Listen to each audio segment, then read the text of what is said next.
Students,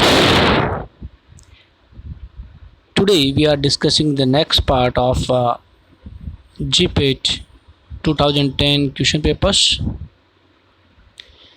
So let us discuss with the question number 11. Which of the following drugs does not act through G protein coupled receptors? G protein coupled receptors means we have to find out a drug that will not be act through G protein coupled receptors. So look at here the option ephedrine, option B insulin, option C dopamine, and option D TSH, thyroid stimulating hormone. So in among these options, ephedrine, so epinephrine, that is epinephrine, is an adrenergic drug and act through G protein coupled receptor. Adrenergic receptor is G protein coupled receptor. Dopamine is also the G protein coupled receptor, that is we can say present in the brain. And thyroid stimulating hormone, that is secreted by pituitary gland, okay, hypothalamus, and it is also act by the G protein coupled receptor on the thyroid gland. So, and it look at here the insulin act or bind on the membrane receptor, cell membrane of every cell. So it is not by the G protein coupled receptor, it is a membrane receptor, okay, that tyrosine kinase receptor, you can say. So the correct option would be the B. Let us next question 12. Which of one of the following drug is most effective in preventing transmissions of HIV virus from the mother to the fetus? Means which drug can prevent the HIV infection from mother to fetus?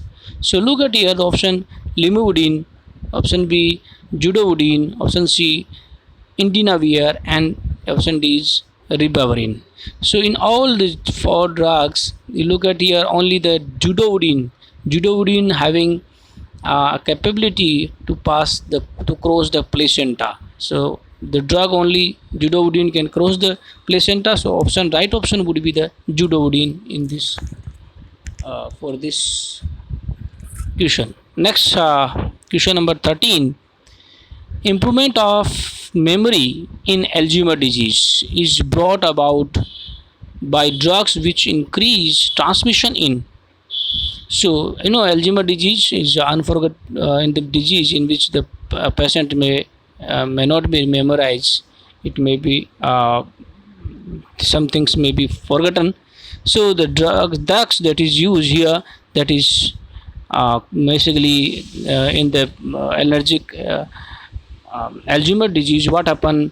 There is an imbalance between cholinergic as well as the dopaminergic drugs. So the right answer would be here the cholinergic, because the cholinergic drugs level would decrease in this. The right answer would be the A, the cholinergic receptor. Next question number 14. Which of the following non-opioid analgesics is a prodrug? So non-NSAIDs. So below these are the few non-opioid analgesics are here. So we have to find out the prodrug. Which one is the prodrug? So only these pyroxicam, celecoxib, and ketorolac. These are the drug. They are not prodrug. Only the prodrug is Nebumeton. The active metabolite of nebumeton is 6-MNA. There is 6-methoxy naphthenol acetic acid. So that is the active form of the nebumeton. Nebumeton is a NSAIDs or NSAIDs. That's a prodrug, and active form would be the 6-MNA. So the correct answer would be the C. Next question number 15. Which one of the following drug is not a a typical antipsychotic drug. So this question is directly from the classification part. So all drugs like chlorpromazine, haloperidol, and flupentazole, they are the typical or a typical antipsychotic drug. Only the risperidone here is atypical.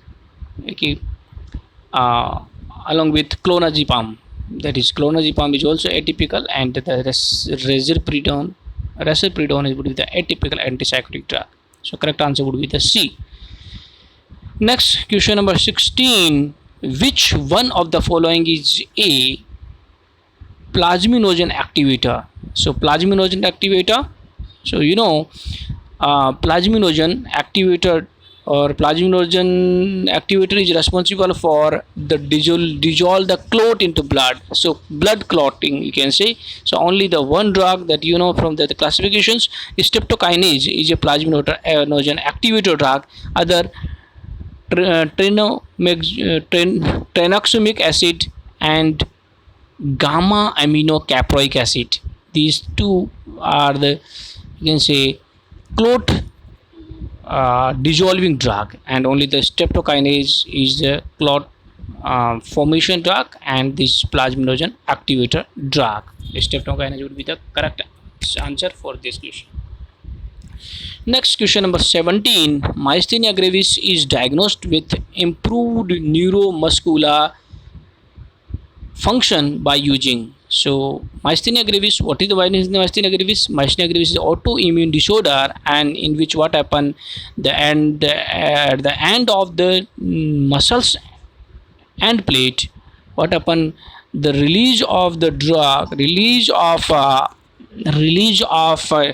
you can say neurotransmitter acetylcholine is reduced, and that's why in myasthenia gravis the transmissions of the impulse from muscles will not be here, depolarizations will be there.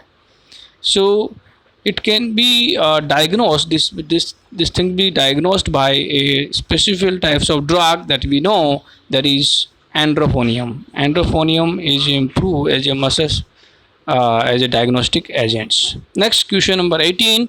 Which one of the following drug especially inhibits calcineurin in the activated T lymphocytes?